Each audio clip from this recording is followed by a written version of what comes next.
It's about 11:30 on Thursday the 19th, I think. We're halfway between Nerang campsite, where we left this morning at 7:30, and White Horse Hills hut. It's a long one today. And when we get there, I'm gonna sleep.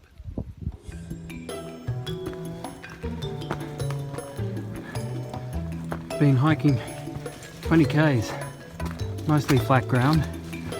The campsite we need to get to is on top of White Horse Hills. White Horse Hills is about 20 meters lower than Mount Cook. It's 500 meters above sea level, and it's at the end of a 20k hike.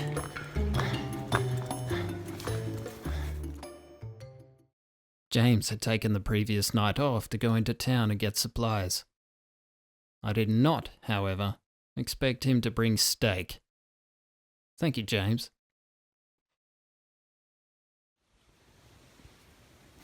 So this is the view you get from nearby the hut at the top of White Horse Hills. It's this weird clearing with a road in it. Don't know what it's for.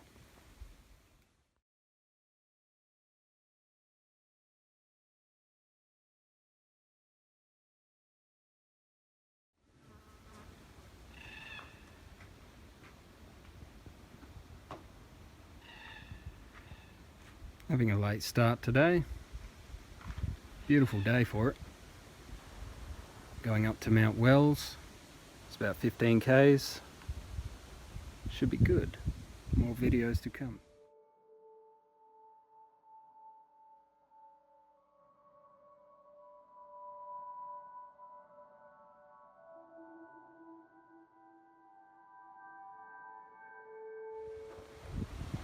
It's steeper than it looks.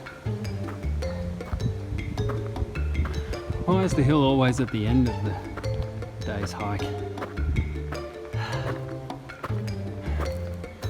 Better be a good view at the top of this one. Walking up this hill, nearly trod on this guy. He didn't even move.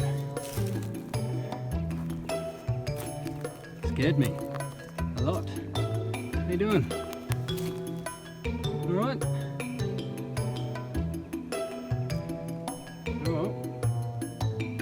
Nice day for it. I'm just going to walk around you here. Don't mind me. I don't want to get scratched. Gorgeous, isn't he? Look at him.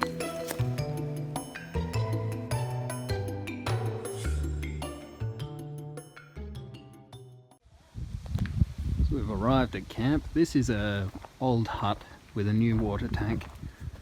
And the hut was for the people who used this tower to spot smoke. I don't know when it was used. So this is, what's this called? Mount Wells. It's 500 meters above sea level. And well, it's very good for spotting smoke because there's a massive fire down south. Don't know where that is, but reminds me of that one a few years ago. Just out that way is the Boddington gold mine, so we can hear that. I hope it doesn't provide too much light pollution tonight, because with a clear sky like this, it's going to be beautiful. Let's have a look inside here. So, this little room. Little separate room, don't know why. The main room, they have their little fire stove in there.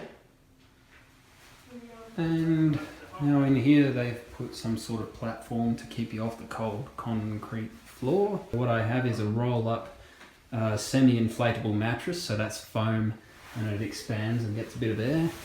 Then I've got my sleeping bag here. And chuck it on there like that.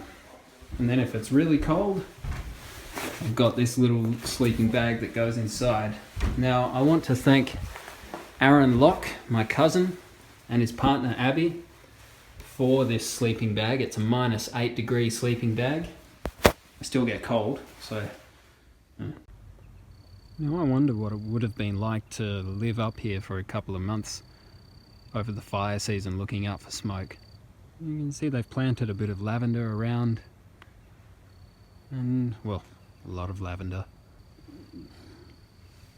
But I imagine spending a hot day on top of a hill wouldn't be too nice, and there's nowhere to swim up here.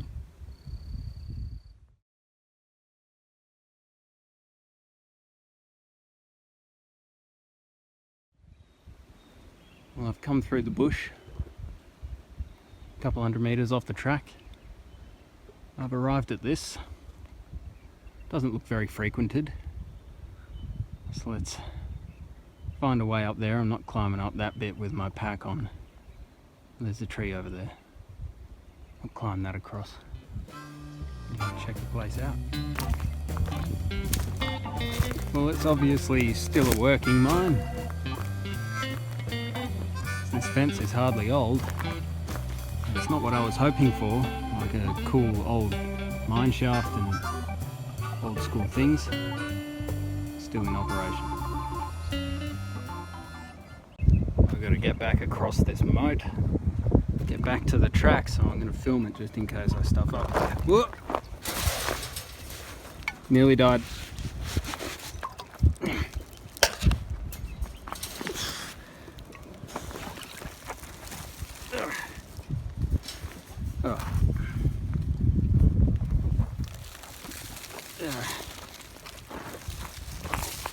It's not easy. Oh, it's dry. Okay, then. Could have just walked it. Back to the track. As we approach Dwellingup, you find remnants from the old logging days. Cool. The track's starting to become more dense the closer we get to Dwellingup, which is nice. It's more shaded. Lots of banksias. It's like a hallway of banksias along here.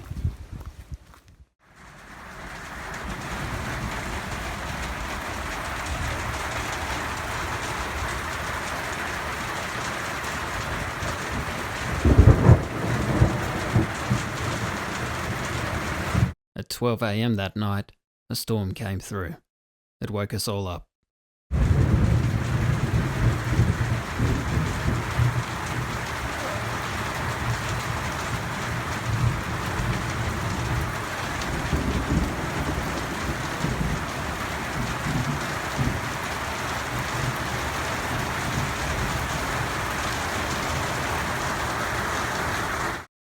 Each time there was lightning, everything lit up like daytime.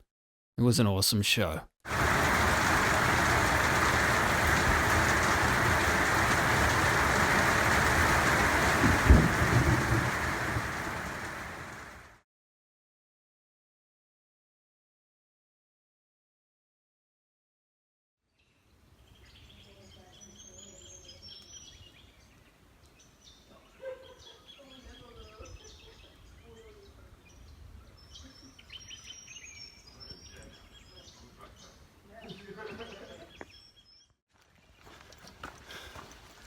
All right, Sunday.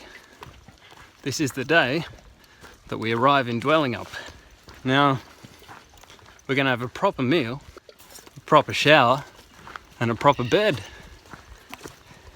So it's been a week and a half on the track, and I'm growing hair in all sorts of really weird places now. Coming up to something interesting that I saw on the map and wanted to divert just to check out. So in the yellow, we've got the Bibbulmun track, and then there's discontinued railway line, which is going along the Bibbulmun track, and there's a landing ground. So I'm going to go check it out. I see the clearing for it just up here. Well, it's a bit skinny, but I suppose if it's for emergency use only. If you had to land a plane in here, you would. That could be a small plane though. Well, that's that. Alright, I'll show you the old rail. So here we have it. The old railway. Used in the logging days. That would be why I found a random train boiler, rusty old train boiler, sitting in the bush yesterday. So we're following this all the way into town now. There's about 10 k's to go. So it's the home stretch on the way to the pub, a shower and a bed.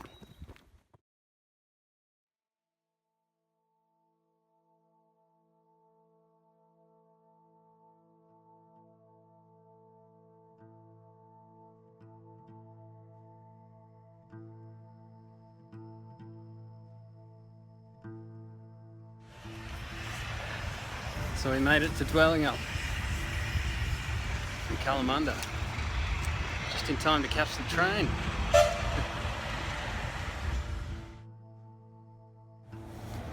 Long have I waited to report to my captain. We stayed in the caravan park that night, but most of our time was at the pub celebrating.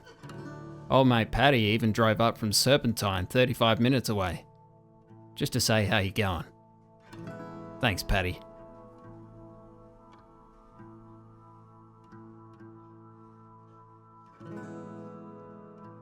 I have a friend.